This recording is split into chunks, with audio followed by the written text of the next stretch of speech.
Salam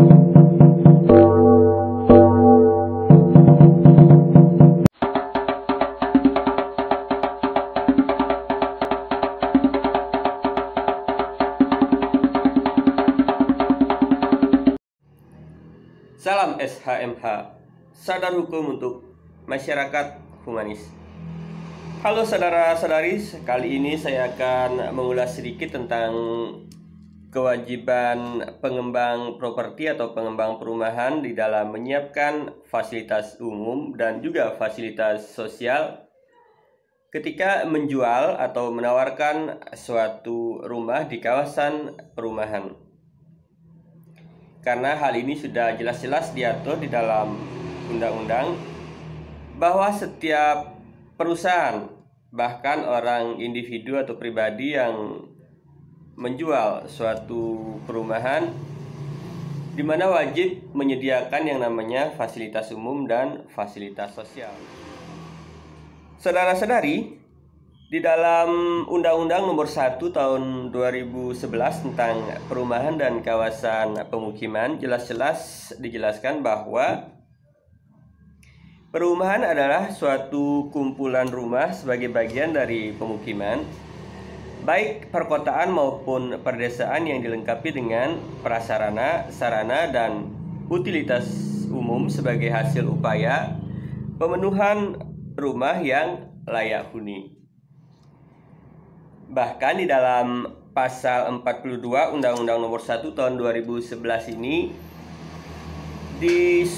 tersurat dengan jelas bahwa suatu perjanjian jual beli rumah di dalam kawasan perumahan ini baru dapat dilakukan apabila pihak pengembang sudah memastikan bagian mana dari perumahan tersebut yang akan digunakan sebagai fasilitas umum dan fasilitas sosial.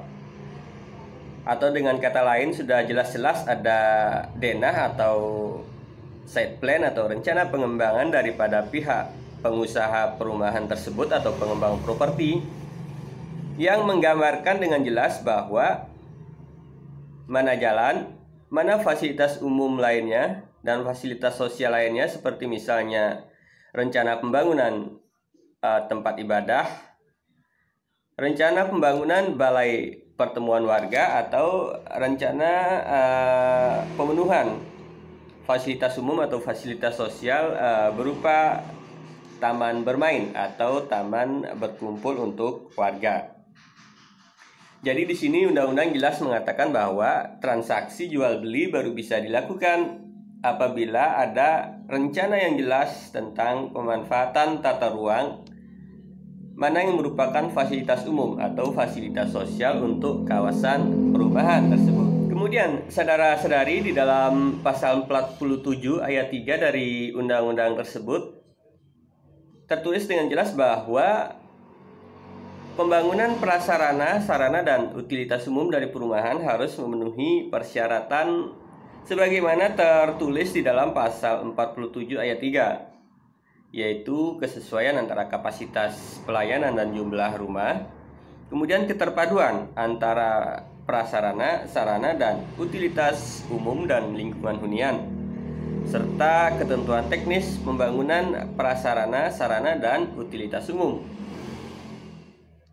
Kemudian di dalam undang-undang ini juga dijelaskan bahwa apabila pihak pengembang sudah memiliki site plan yang jelas, namun tidak memenuhi apa yang dijanjikan oleh pihak pengembang ini, maka ada sanksi yang dapat dikenakan terhadap pengembang tersebut.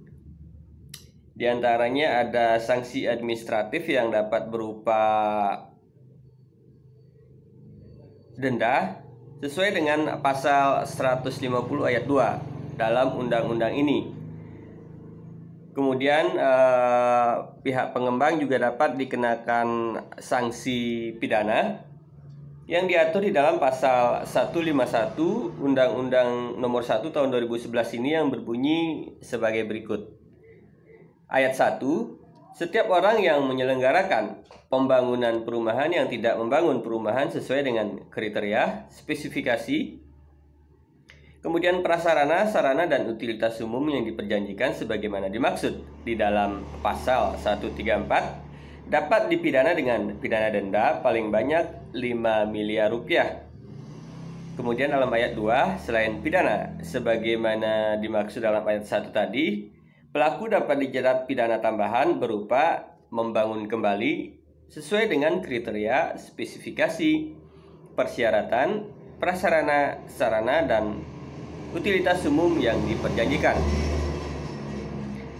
Jadi saudara-saudari, apabila Anda adalah konsumen daripada perumahan atau pengembang properti yang dijanjikan utilitas atau fasilitas umum tersebut, namun pihak pengembang nakal atau tidak bertanggung jawab terhadap apa yang diperjanjikan, saudara-saudari dapat membuat laporan polisi atau pengaduan masyarakat ke Direktorat Tindak Pidana Khusus di Kepolisian Daerah atau Polda masing-masing.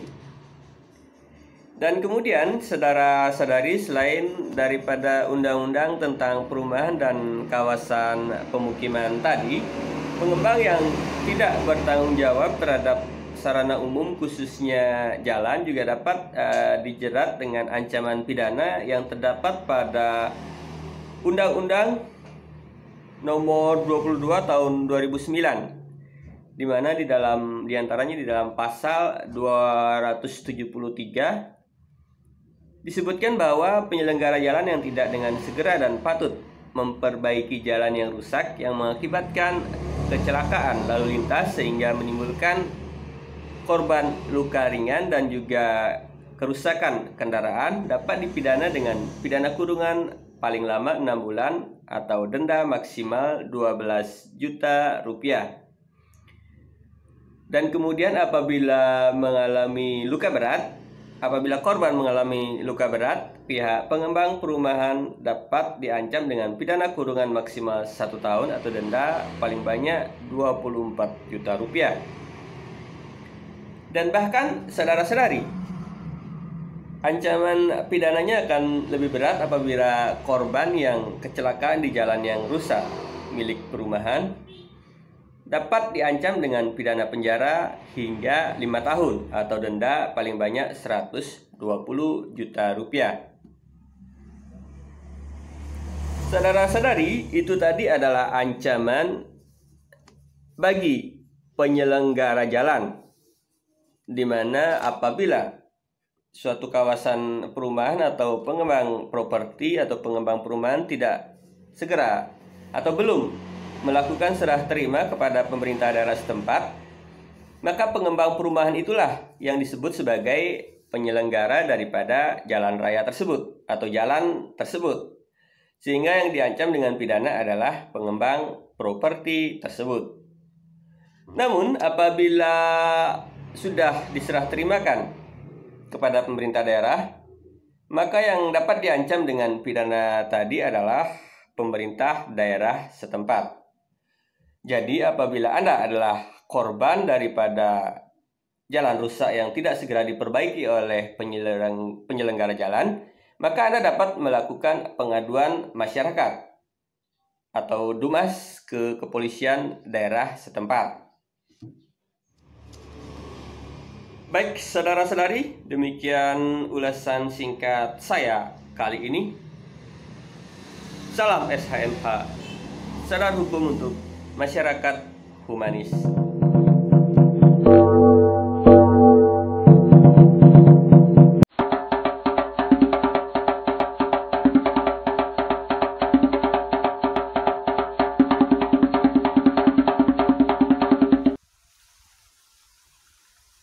Salam SHMH, sadar hukum untuk masyarakat humanis. Saudara, ini adalah salah satu contoh perumahan yang tidak memperhatikan fasilitas umum dan fasilitas sosial, di mana pihak pengembang tidak memperhatikan perbaikan terhadap jalan-jalan rusak.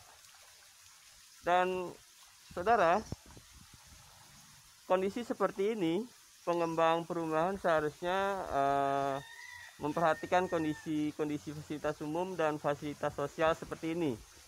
Karena pihak pengembang sendiri kalau tidak bertanggung jawab seperti ini dapat dituntut melakukan perbuatan melawan hukum, baik secara perdata maupun secara pidana.